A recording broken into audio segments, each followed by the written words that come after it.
Bienvenidos, bienvenidas a esta nueva noche, a este nuevo día, a esta nueva tarde de Ventana Cultural RD, un programa producido y dirigido por Francisco Suazo. Hoy tenemos como invitada a una de esas damas del pensamiento y de la ciencia social dominicana, Lusitania Martínez, autora de libros, si bien actuales, clásicos ya, como Filosofía Dominicana, pasado y presente, como Historia de las ideas filosóficas y de género en la República Dominicana, Palma Sola, Opresión y Esperanza, su geografía mítica y social, y actitudes femeninas frente a los oficios tradicionales, entre otros. Lusitania Martínez es una académica reconocida de una larga y profunda andadura en la Universidad Autónoma de Santo Domingo. Es investigadora, dirige la Cátedra de Género Simone de Beauvoir, una cátedra extracurricular. Ha realizado estudios de filosofía en la Universidad Autónoma de Santo Domingo, su alma mater, a la que ha consagrado buena parte de su vida profesional. Ha realizado estudios de filosofía de posgrado y doctorado en la Universidad Complutense de Madrid y en la Universidad Nacional Autónoma de México. Bienvenida, profesora Lusitania Martínez. Es para mí un grandísimo honor compartir este diálogo con nuestro productor Francisco Suazo. Gracias, tengo que corregirte. Estudié en Flaxo. En Flaxo. No en la UNAM. Muy bien, qué bueno. La Facultad Latinoamericana. La Facultad Latinoamericana de Ciencias Sociales México. de México. Lusitania Martínez es ante todo filósofa, Fran. Es una pensadora. Yo iba a decir que ante todo pensadora. Es una pensadora, sí, porque su pensar no es, no se circunscribe al quehacer filosófico, sino que también ha pensado el tema social dominicano, el tema de la identidad, el tema de la feminidad, aunque ella también lo enfoca desde una perspectiva filosófica, pero básicamente es reconocida como filósofa. Y yo creo que sería bueno quizás comenzar preguntándonos, ¿verdad? De cara a nuestra teleaudiencia, ¿qué cosa es la filosofía y por qué sería interesante estudiar filosofía? ¿Qué la motivó a ella a estudiar filosofía y por qué ella cree que las niñas y jóvenes de hoy deberían interesarse por este ámbito del saber humano? Bueno, qué altisonante, ¿no? Suena, ¿no? ¿Por qué estudiar filosofía? Por lo pronto, yo estudié filosofía aquejada por preguntas existenciales. Desde pequeña recuerdo que me preocupaba mucho la muerte. Ya me preguntaba bastante joven por cuál sería el sentido de la vida y otras preguntas muy generales que son precisamente las que tienen que ver con la filosofía, porque la filosofía es el estudio y es una definición de colegio, tiene que ver con el estudio de la totalidad, de la realidad, ¿no? Como totalidad. Entonces, personas que estuvieron a mi alrededor veían que yo me preocupaba mucho por ese tipo de cuestiones. Yo creo que me preocupé mucho porque también me sentía curiosa por las desigualdades en general, las desigualdades de clase, desigualdades entre los sexos. Probablemente era parte de mi experiencia el que amiguitas, mujeres adultas, no eran tratadas de manera similar que los hombres. Y algo bastante preocupante para mí era la situación de los que entonces llamaban anormales, que eran gente diferente, encontraba yo, porque a veces veía que eran personas inteligentes y que no eran tanto como gente para rechazar, anormales. El hecho es que yo siempre me preocupé por ese tipo de preguntas muy generales y por supuesto la pregunta por quién creó el universo. Yo empecé siendo muy cristiana, católica, específicamente hasta los 19 años, que me sacudió la duda bastante fuerte en plena iglesia, y a partir de ahí diría que hice como Sartre. No se asusten porque he vuelto otra vez un poco al foquito de la espiritualidad, pero entonces a los 19 tiré a Dios por la ventana. Como dice Sartre en las palabras, ya ahora, después de un cáncer, quizá no soy muy fuerte ante el dolor. Sí, el dolor psicológico, ahí soy fuerte, como te he dicho varias veces. A partir de ahí, que fue en el 2003, hace 21 años, me he visto sacudida por la pregunta en otra dirección de ¿y si existiera algo y no la nada de la que habla Sartre, por ejemplo, y Simón? Entonces, bueno, yo creo que todas estas preguntas, perdón Suazo, a las jóvenes, niñas, hombres, niños, deberían estar haciéndosela. Yo creo que una filosofía que no se preocupe por la condición humana no es una filosofía realmente interesante. Por eso no me gusta la filosofía, no me gusta, no es de mi interés, la filosofía social. Aunque estudié sociología en México, buscando respuesta a Liborio, al campesinado, etc. Yo creo que una verdadera filosofía por la que debe hacerse interesar a las jóvenes y jóvenes es la filosofía que se hace la pregunta por el ser de Heidegger, y que Sartre supo apropiarse de una manera mucho más efectiva que Heidegger. La pregunta por la existencia, definitivamente. Y de ahí es que vienen los poetas como Ninoca, que vive ahora pesadumbrada por esa pregunta, y los buenos poetas como Borges, etc.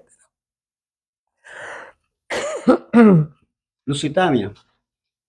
Bueno, para mí es primero a nuestro amable televidente un gran honor compartir este espacio con, bueno, para mí, dos grandes mentes de los últimos años del siglo XXI en el campo de la filosofía, mi hermano Alejandro Albelo y mi admirada Lusitania, a quien yo heredé de mi amadísima Gisela por los años 90, cuando le conocí también a Alejandro, a quien le pedí permiso para conquistar a Gisela.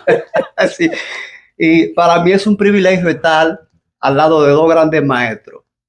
Y yo me pregunto, porque fue una experiencia que viví cuando vine a la universidad, nosotros que venimos de campo, tú eres de San Cristóbal, no sé si de la zona urbana o de la zona rural, Alejandro es de Gaspar Hernández, de un campo de Gaspar Hernández. Y yo digo, soy del sur, porque mi papá era militar y vivía en muchos pueblos, pero sobre todo digo, soy del cercado. ¿Verdad que sí? Y cuando uno viene a la universidad, que va a seleccionar carrera, pues los padres de uno esperaban que uno seleccionara de la carrera clásica, ingeniería, medicina, derecho. Y entonces, ¿cómo se le ocurre a un muchacho que viene del campo o a una muchacha que viene del campo estudiar filosofía? Porque los padres de uno decían que los filósofos mueren de hambre y los escritores también mueren de hambre. Entonces, a uno no se le ocurría decirle a un papá de uno de que voy a estudiar letras o voy a estudiar filosofía.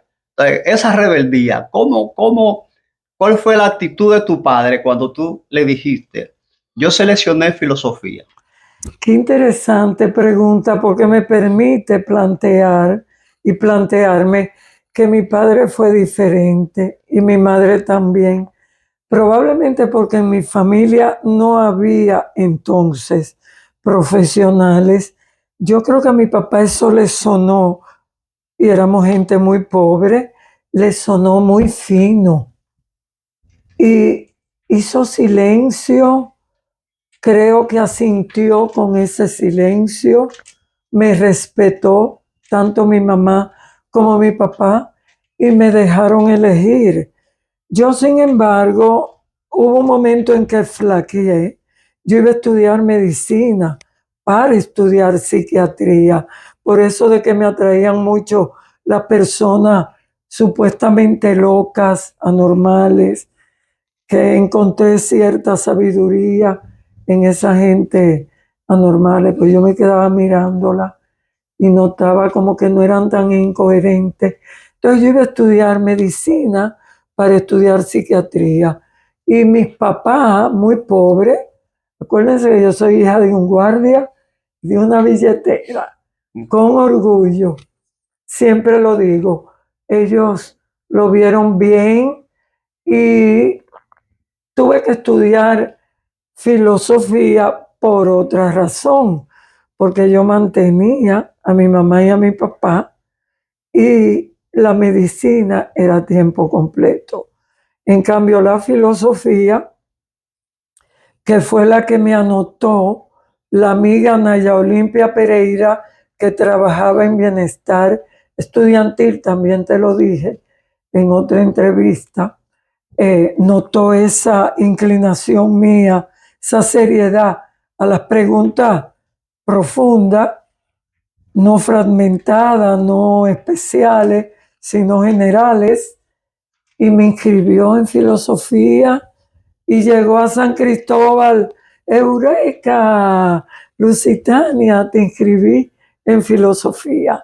Yo me puse muy contenta, realmente, porque no podía estudiar medicina, pero como leía tanto, yo leía mucho, muy joven, a Simón y a Sartre, primero a Sartre. Yo estuve primero más interesada por la libertad que por la igualdad. Una cosa me llevó a la otra. Primero Sartre, filósofo de la libertad, que me condujo a la igualdad de Simón de Beauvoir. Pero entonces yo también leía mucha literatura y ciencia cristiana, a Daniel Lu, a Jacques Maritain, historiadores religiosos, etcétera, porque me puse en contacto con un gran jesuita, Manolo Ortega, que entonces visitaba San Cristóbal, yo rebasando la adolescencia y antes de entrar a la universidad, y eso influyó mucho en la literatura que leí. Además, por esa época casi estaba perdiendo la fe y fue entonces cuando quise profundizar en los orígenes, tanto los argumentos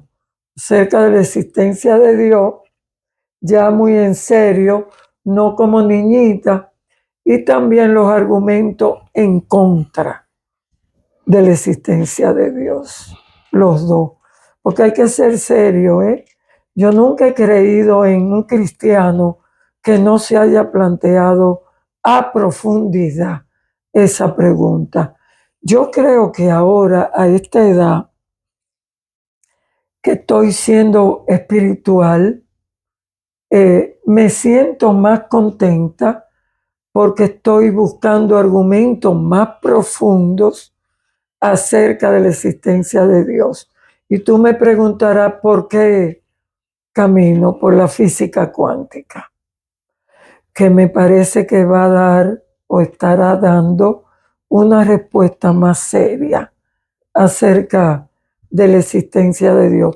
Por lo pronto, acerca de la posibilidad de sobrevivencia de la vida, que es lo que los cristianos se plantean. Una sobrevivencia ya a nivel divino, pero la cuántica a nivel energético. Vemos que la religión o la espiritualidad ha desempeñado al principio y en este momento también un rol importante en la configuración de tu pensamiento. Por supuesto, y eso fue lo que me hizo realmente ahondar en Sartre, porque yo estaba súper buscando una respuesta. Probablemente mi inmadurez emocional y racional me hizo agarrar rápidamente el filósofo primero que encontré, que fue Sartre, de moda en mi época. Sin embargo, la gente, por lo general, me refiero al gran público, al gran imaginario del dominicano, entiende como que la filosofía poco o nada tiene que ver con la religiosidad, con el sentimiento religioso.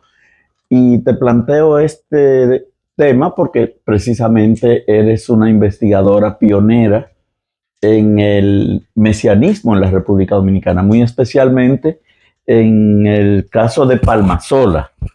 Y como Palmasola es un fenómeno que se da en San Juan de la Maguana y tenemos como emisora matriz una televisora que está ubicada en el Cercado, quizás sería muy interesante que a propósito de estos vasos comunicantes entre tu espiritualidad y tu saber de profesión, la filosofía, cómo confluyen para que se dé esta investigación, se publica este libro, que es un clásico, es tenido por un clásico hoy por hoy, y que nos pudieras decir también, sobre todo pensando en la juventud de hoy, la juventud de San Juan de la Maguana de hoy, pero también del mundo, ¿qué fue Palmasola?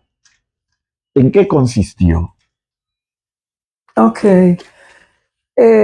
pensé que iba a decirme la confluencia de Palmasola con la idea de Dios.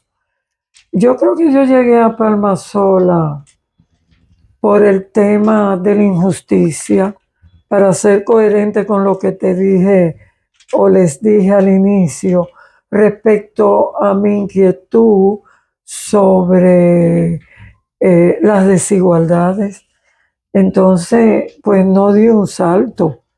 Así como me interesé por las desigualdades de clase, de sexo, de mujer-hombre, que nunca me preguntan de eso, el feminismo como que lo rechazan, pues también me interesé por las desigualdades de clase y el tema de Palmasola engendra en su foco, en su centro, el tema de la desigualdad.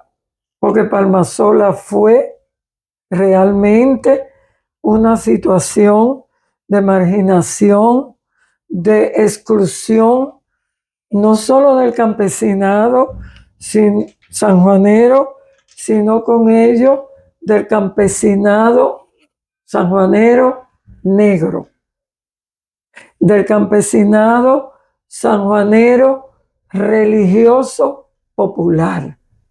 En San Juan, pienso yo, mediante el movimiento mesiánico de Palmasola, se enarboló la búsqueda de una identidad propia, afro, de una identidad que tiene que ver con una religiosidad de la pequeña tradición que había sido marginada por un clero extranjero, un clero puertorriqueño, español, que un poco haciendo uso del legado trujillista,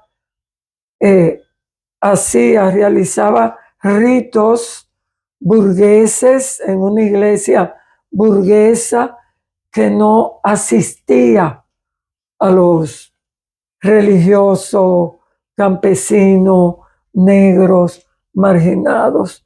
Entonces, yo voy detrás de eso y descubro una cosmovisión católica, pero popular, liborista. En Liborio hay, si se lee mi libro, una cosmogonía, un tratado del origen del universo, del origen de Dios, distinta, muy distinta a la concepción católica tradicional, digamos, tomista, agustiniana, etcétera. Por ejemplo, es muy interesante algo que ellos plantean, que casi nunca los que hablan del tema liborista, palmasolista, y que yo recogí de su literatura del descontento, ellos plantean, por ejemplo, que cuando a Dios se le ocurrió crear el universo, se le olvidó crear la igualdad. Interesante. Y tienen toda una teoría acerca del bien y del mal muy interesante que yo la registro ahí. Entonces, yo pienso que me atrajo el tema por el tema por la cuestión de la desigualdad. Y por supuesto es un clamor de la identidad, no solo de la identidad afro, porque esa es otra cosa. Cuando se habla de mesianismo afrodescendiente, yo lo hago expresamente solo para que el pueblo dominicano recuerde una historia olvidada. Pero en Palmasola hay España y hay indigenismo, hay piedra, hay agua, hay árboles, hay cruces, hay plantas, hay procesiones, hay bandera, y todo muestra la confluencia española, africana e indígena. Muy interesante. Toda una filosofía, porque eso es filosofía también. Lusitania, yo recuerdo mi primer acercamiento. Bueno, yo te veía en la universidad, siempre te he tenido una gran admiración. Y yo le decía a Gisela, oye, esa mujer me encanta como ella habla. Y entonces, una vez Gisela me dijo, tiene que llevarme a Lusitania para San Juan, que ella va para San Juan a una investigación que está haciendo sobre Palmasola. Y entonces Gisela estaba dando clase en Barahona. Y yo me iba con los muchachos el viernes para San Juan y me dijo, llévate a Lusitania. Y recuerdo que incluso cruzando el puente, no sé si te recuerdas, el puente de Nizao nos pinchamos. Y entonces ahí íbamos conversando, nos parábamos, arreglamos la goma y seguimos conversando. Pero cuando te dije que teníamos que entrevistarte, una de las primeras cosas que te dije fue, tenemos que volver a Palmasola. Tenemos que hablar de Palmasola, tenemos que hablar de Liborio. Yo, que vengo del cercado, y que una de las tantas mamás que tenía, que se llamaba Natividad Amador, que yo le decía mamá Tibín. La mamá de Gisela. No. La abuela. Una persona muy distante de Gisela, cuando eso yo no conocía a Gisela. Pues Natividad, mamá Tibín, me hablaba de Liborio. Me hablaba de lo que su mamá le contaba a ella y de lo que ella misma vivió en las procesiones que hacían los liboritas del cercado hacia el santuario de Liborio. Y realmente lo que ella me contaba era que había vamos a decir, a Liborio lo tenían como un verdadero Mesías, como un enviado de Dios. Y entonces, por eso yo he mantenido ese interés Y ahora mayor, cuando tú dices que también había una mezcla de indigenismo ahí, porque creo que de todas las provincias de la República, la provincia que se siente más orgullosa de su origen indígena es San Juan de la Maguana. Entonces, ampliando un poquito esa parte ahí de las procesiones, bueno, mucha gente todavía va, muchas personas cuando nos acompañan a nosotros a San Juan nos dicen, llévame a la agüita de Liborio.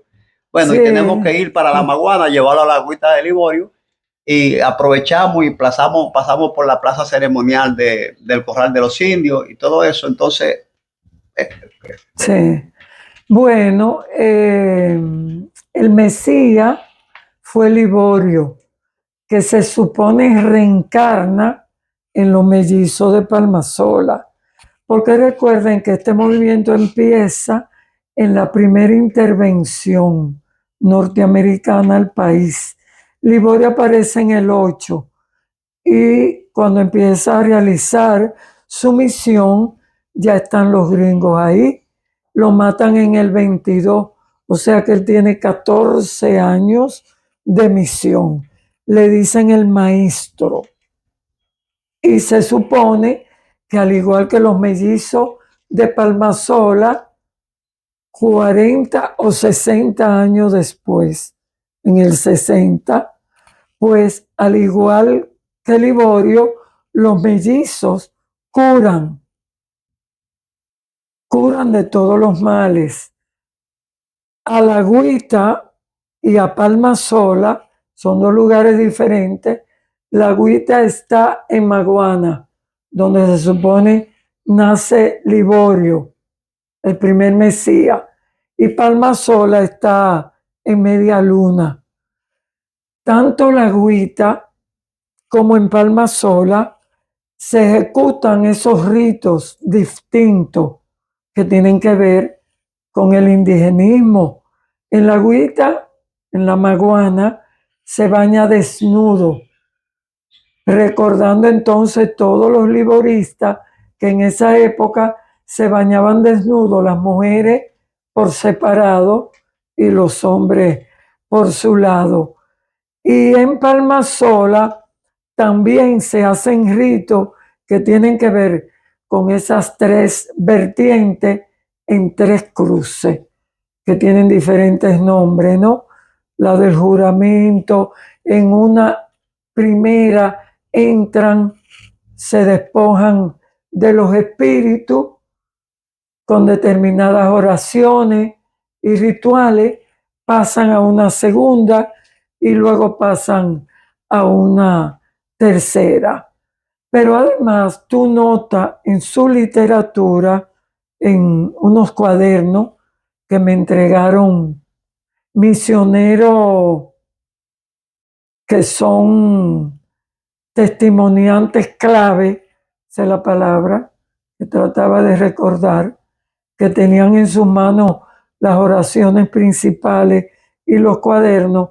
En esos cuadernos tuve los dibujos que están en el libro, que tienen que ver cada uno con rituales indígenas, rituales afro y rituales españoles. Entonces, por eso a mí me llama mucho la atención cómo hay algunos intelectuales que lo consideran un poco, cuando no, que lo estoy canalizando mucho hacia lo afro, no es tanto afro como indígena, como español, repito, enfatizando en mi caso lo afro porque es lo olvidado. Trujillo prohibió los palos porque negaba lo afro. Pues yo creo que una misión del historiador es enfatizar que tenemos lo afro. Entonces, es la confluencia de los tres, porque hubo intelectuales en la época que hablaron de que era superchería. Entonces, los sanjuaneros tienen que estar dispuestos, vigilantes, escucha de que eso no era superchería. Eso tiene que ver con la búsqueda de la identidad y algo más, un movimiento contestatario.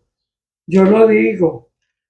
Quizá Casá, que hizo un libro fenomenal, reciente, que está estudiando estudió todo el liborismo, se llama La Palabra de Dios, en donde me da créditos inmerecidos, considerándome pionera de los movimientos sociales mesiánicos.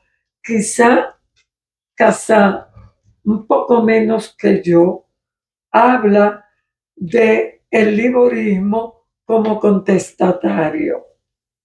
Quizás, porque yo hablo, o quizás se refiere a Palmasola, que no lo, o no, quizás se refiere que no es contestatario en los términos modernos de revolucionario, digamos que de izquierda, como muchos quieren poner a Liborio. Yo no coloco a Liborio así, como un gran revolucionario, como un mesías, como un gran líder, porque en los términos revolucionarios modernos no lo es. Pero yo digo que Palmasola, y quizás esa es la distinción que Casá quiere dar, que no lo he leído completo, he leído solo la introducción y me supera en crece. Yo digo que Palmasola fue contestatario por la vía religiosa. Utilizó el lenguaje religioso popular para contestar, porque se opuso a los yanquis, y tú lo ves en los dibujos, lo ves como enemigo. Se opuso a los empresarios que probablemente lo hacían ir a diario para ser explotado en la agricultura. Y eso viene desde Liborio, con los comerciantes que pesaban de manera desigual los productos campesinos. Yo sí encontré contestación en el liborismo sanjuanero palmasolista. Mucho hilo fino que cortar por ese lado, porque también yo no profundicé demasiado, que es un estudio que debe hacerse en lo religioso. Mi labor fue como darle, ante la mirada de que era un movimiento de superchería, que no es verdad, yo intenté darle como una visión marxista, científica, no periodística, y eso me impidió profundizar más en el liborismo a nivel religioso, que probablemente Roberto Casá hace, por lo que llamo al pueblo dominicano a leerlo. Y a propósito del pensamiento liborista, en el que has dicho que encuentras una concepción del mundo y esa idea de que en todo el proceso de creación a Dios se le olvidó el tema de la igualdad. Creo que nos permite perfectamente conectar el tema del liborismo con otra de tus líneas de investigación, que es el tema de la filosofía de género y el feminismo. Cuando hablamos de igualdad, desde el punto de vista de la filosofía de género, ¿de qué hablamos? Bueno, eso es casi como buscarte así, hablando por los cabellos, una definición de feminismo. Cuestión que no me gusta dar ni definiciones en filosofía, ni definiciones en feminismo, pero son necesarias. Digamos que la igualdad para mí debe ser, junto con la libertad, y creo que me voy a acercar a Simón en esta definición, una lucha individual que debe hacerse colectiva. ¿Por qué? Porque, ¿y a quién le gusta la desigualdad? Solo a los machistas, a los capitalistas le encanta la desigualdad. Por supuesto, a los machistas también. Entonces, la igualdad es ese acercamiento a la armonía comunicacional de los sexos, porque el patriarcado, que es quien ha cultivado la raíz en todas las instituciones desde el origen de lo social del ser humano en sociedad hasta hoy, es quien ha cultivado la desarmonía entre los sexos, así como el capital, la desigualdad entre las clases. Eso ha dañado a la humanidad, ha dañado al propio hombre. Ya ustedes saben cómo. Ustedes no pueden amar, pienso yo, en su verdadera eh, escena paradisíaca, que es en términos de considerar a la compañera que está con ustedes como un ser humano. Cuando se considera a la persona que nos acompaña, sea una mujer o un hombre, en términos humanos, el placer resulta mejor, porque pueden llorar los dos. Acuérdense que el machismo dice que ustedes no pueden llorar, pueden transmitir su emoción en un placer igualitario. El machismo solo quiere satisfacción para el hombre, y no hablo de sexo nada más, que si hablo de sexo nada más, estoy todavía en el reinado machista, que es el que ha visto a la comunicación como puro sexo y a la mujer como pura hembra. Entonces, eso es el feminismo y la igualdad, la búsqueda de la comunicación, la búsqueda de lo personal, que lo cotidiano se haga más llevadero, porque se lleva entre dos, incluso, cosa que yo creo que aventaja al hombre, porque el machismo creo que debe ser una empresa agotadora, tienen que ser siempre potentes, tienen que ser siempre fuertes, tienen que ser siempre maravilla, tienen que ser siempre proveedores. Ahora ya no, somos iguales, vamos a cargar lo mismo, vamos a gozar lo mismo, vamos a ser felices, vamos a ser imperfectos, los mismos, los dos.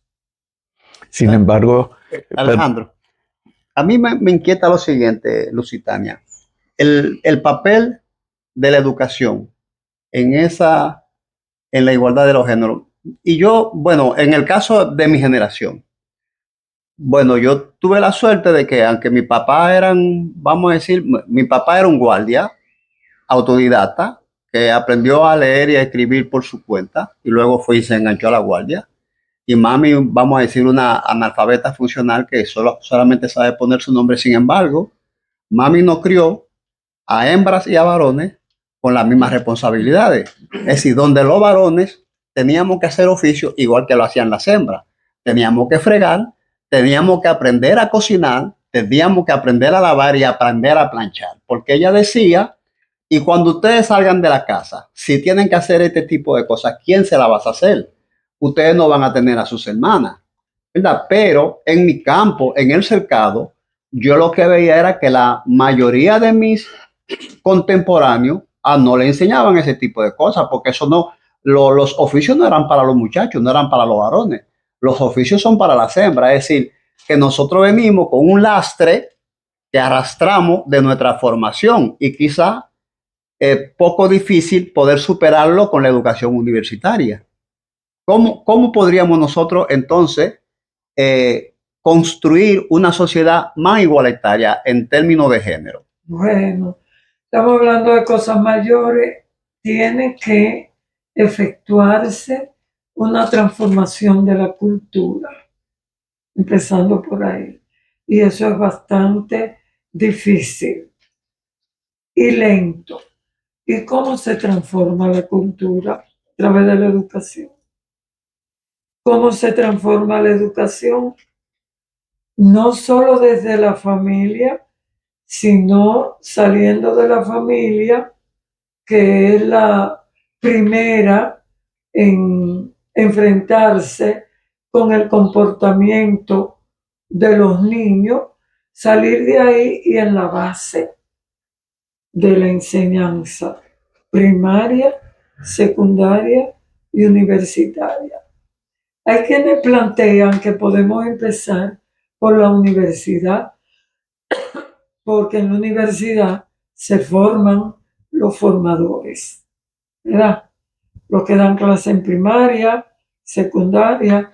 Esa es buena idea, pudiera ser, pero también hay atenciones primarias a la célula familiar que pudieran irse definiendo como políticas públicas. Eso ha faltado en este país. Una educación no sexual, ¿no? De género. Yo me opongo a que se hable, cuando se habla de feminismo, para enseñar la igualdad, a que se diga, y eso lo hacen muchas feministas, pero estamos bien porque hemos empezado con la educación sexual, a repartir condones y demás. No, es educación en género. Las nociones de igualdad en la educación, que incluye lo sexual, la libertad, el amor y una serie de categorías que tienen que ver con la comunicación hombres y mujeres, que no tienen que ver nada más con sexo. Y ese mundo posible se puede conseguir en el presente sistema económico-social o habría que pensar en que se produzca un cambio estructural de las condiciones actuales de producción, las relaciones de poder. Bueno, si se da un cambio cultural, más fácil se da en las estructuras sociales, porque estoy tratando hace rato de recordar algo de Nerio. Los prejuicios culturales son mucho más difíciles de romper que un átomo. Eso recuerda Nerio. Me parece que haciendo recordatorio de un filósofo. Si tú logras romper los prejuicios culturales, va minando las bases sociales, económicas, porque son más difíciles. Entonces hay que atacar lo cultural, mucho. No hay que esperar una revolución. ¿Qué pasó con los socialismos realmente existentes? Hicieron su transformación mínima y los rusos seguían golpeando a las mujeres y emborrachándose, porque Sartre y Simón, sobre todo Simón, creyó que la independencia de la mujer consistía primariamente o solamente en su independencia económica. Erróneamente, hay mujeres que son independientes económicamente y son machistas, porque es lo cultural que hay que cambiar y con ello ir al cambio de las demás estructuras. Puede ser simultáneo. Ojalá, sí. Interesante. Claro.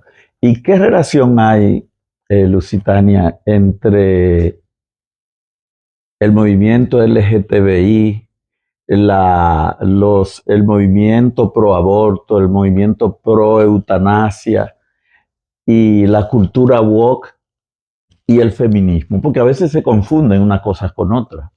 Bueno, tiene que ver, son feminismos. Hay muchos feminismos y el feminismo LGTB, para hacerte un resumen apropiado, conciso, claro, el feminismo LGTB es un feminismo más actual, es posmoderno, porque ha sido originado por teorías posmodernas. Por ejemplo, la filósofa Judith Butler, Beatriz Preciado y otras más. Y de alguna manera se distancian, aunque la iglesia suele confundirla, lamentablemente, con el feminismo de la igualdad, cuya máxima representante es Simone de Beauvoir. Para Simone de Beauvoir, recuerda que en el segundo sexo que me enseñaste ahorita, ella se apropia de Pulén de la Barre con la expresión la mujer no nace, se hace, planteando que el hecho de que seamos biología nosotras, las mujeres, de que hayamos nacido con una vulva, eso no quiere decir que no nos hayan constituido. Ella dice, no constituyeron. Por ser mujer biológica, nos volvieron inferiores, paridoras, solo paridoras. Y Simón dice, no, parimos, es cierto, hay biología, pero no somos paridoras solamente. Ese no es nuestro destino. Somos inteligentes. Judith Butler, que alimenta el LGTB, plantea que la biología no existe, que la mujer y el hombre es solo género, y a partir de algo emocional genérico, me siento mujer, soy mujer. Tú te sientes mujer, eres mujer. Yo me siento hombre. Un reduccionismo estoy haciendo, porque en televisión, conferencia, explicar a Judith Butler y a Simone de Beauvoir es una tarea ardua. Pero quiero decir que mientras en Simone es lo biológico, lo que permite que el patriarcado levante un género inferior, en Butler es el género al revés, lo que hace que seamos sexo, porque todo es cultural, derivándose esta teoría de Foucault, que lo planteó primero. Entonces, por supuesto, en la lucha feminista, si ellos se acercan a pelear por la igualdad, pelearemos juntos.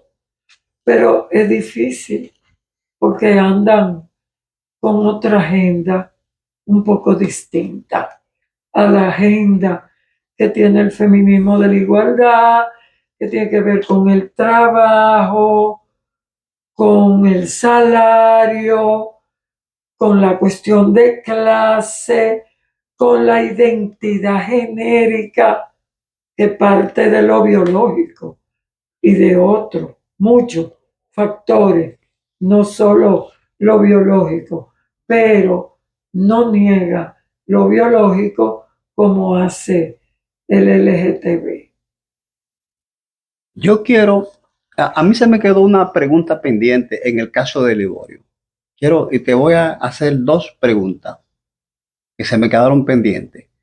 Una sobre el movimiento de Palmasola de Liborio, eh, porque tú dices, era contestatario. Sin embargo, por ejemplo, Liborio muere en el 22, tú dices, luego le suceden los mellizos y vemos que la dictadura permite que el movimiento de haga su exista, vamos a decir, y que no haya un enfrentamiento del movimiento hasta poco antes de la ascensión al poder del profesor Juan Bosch, en el famoso enfrentamiento de Palmasola, donde muere un oficial que estaba marcado para ser jefe de la policía y donde he herido el coronel Francisco Alberto Camaño Deño, que en ese entonces era capitán. Esa es una de las preguntas que quiero que tú nos arrojes luz sobre ella.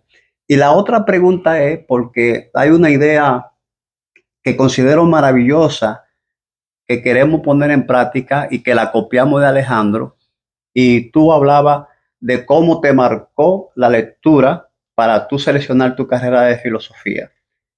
Y te hago las dos preguntas juntas porque tú sabes que en televisión el tiempo es oro y casi se nos está agotando el tiempo.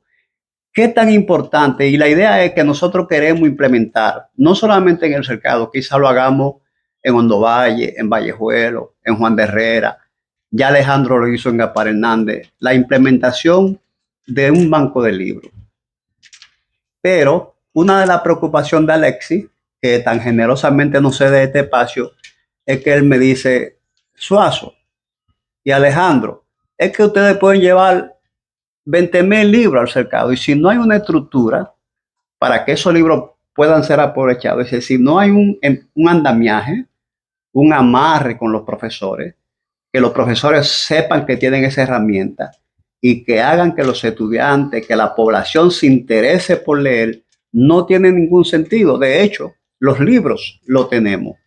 Y un poco eso no ha detenido para iniciar el primer banco de libros que queremos que se instale en el cercado. Ya tenemos algunas conversaciones adelantadas con el síndico de Hondo Valle, Nano, también para instalar un banco de libros en Hondo Valle. Ya tengo peticiones de una maestra de muchos años, Carmen Báez Brito, que quiere que instalemos un banco de libros en Peralta. Pero nosotros queremos encontrar una fórmula que nos permita que esta literatura que nosotros llevemos a esos pueblos puedan crear un verdadero impacto en la población, no solamente en la población estudiantil del pueblo, porque no solamente para la población estudiantil, es para los municipios todo de esos pueblos. Entonces quiero que tú me abordes esas dos. Esas dos. Lo de Liborio. Liborio, recuérdate, es asesinado por los yanquis en el 22. Dice Roberto Casá que luego continuó José Popa. Y el movimiento siguió subliminalmente fuerte. Pero yo no planteo que Liborio de esa época sea contestatario.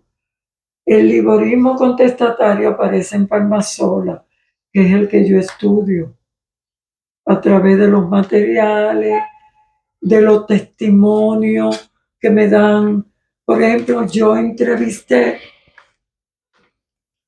a un anciano liborista que peleó con Liborio al momento en que lo matan, ¿entiendes? Y ese a mí no me da un discurso, ya muriéndose, anti-yanqui, que me permita como entender que su discurso es contestatario en el sentido político anti-yanqui. Yo me refiero sí al discurso de los liboristas palmasolistas que me hablaban en contra del clero, en contra de los gringos, etcétera, y a partir de su literatura del descontento. Eso en cuanto a tu inquietud de por qué, si yo decía que era contestatario, un poco el liborismo convivió con el trujillismo, pero tampoco fue así. Los trujillistas erradicaron y quemaron todas las propiedades de los papás liboristas de los mellizos. Eso me lo contaron ellos, que tuvieron que salir huyendo y refugiarse en Haití, después que Trujillo los expropió. O sea, Trujillo no era un simpatizante abierto con el liborismo, ni con vudú, ni con palo. Yo diferencio liborismo con vudú, sin embargo. Ojo, que hubiera sido una buena pregunta, pero la podemos en otra entrevista, porque yo creo que ya mi garganta no está dando. Y sí, respecto a la otra pregunta de la primera, en la masacre de Palmasola, matan a Rodríguez Reyes, unas políticas que nada tienen que ver con Palmasola en términos de que Palmasola fuera un partido político, porque no lo era, a pesar de que confundieron Unión Cívica Nacional con Unión Cristiana Mundial. Unión Cristiana Mundial, un lema cristiano que confunden con un lema político, Unión Cívica Nacional. Hasta llegaron a decir que Plinio era cívico, lo mejor amigo, pero eso nada que ver con partido. Pero mandaron a Rodríguez Reyes y a Camaño porque tenían que mandar a militares y militares involucrados en la política. Rodríguez Reyes, simpatizante de Bosch, Camaño, militar trujillista, amigo de los palmasolistas, que bailaba pri-pri, allá comía sancocho, amigo de ellos, y matan a Rodríguez Reyes. Yo no profundizo ese problema político, nunca me ha gustado mucho la política, pero se sabe quién lo mató. Ustedes saben quién mató a Rodríguez Reyes. Se decía que un primo de Camaño, Chibú, que entonces estaba vivo, y que a mí me dijeron, no lo diga que te demandan. Así que tú eres abogado, si hoy me demandan. Pero dijeron que lo mataron los campesinos. Y sus heridas eran de balas.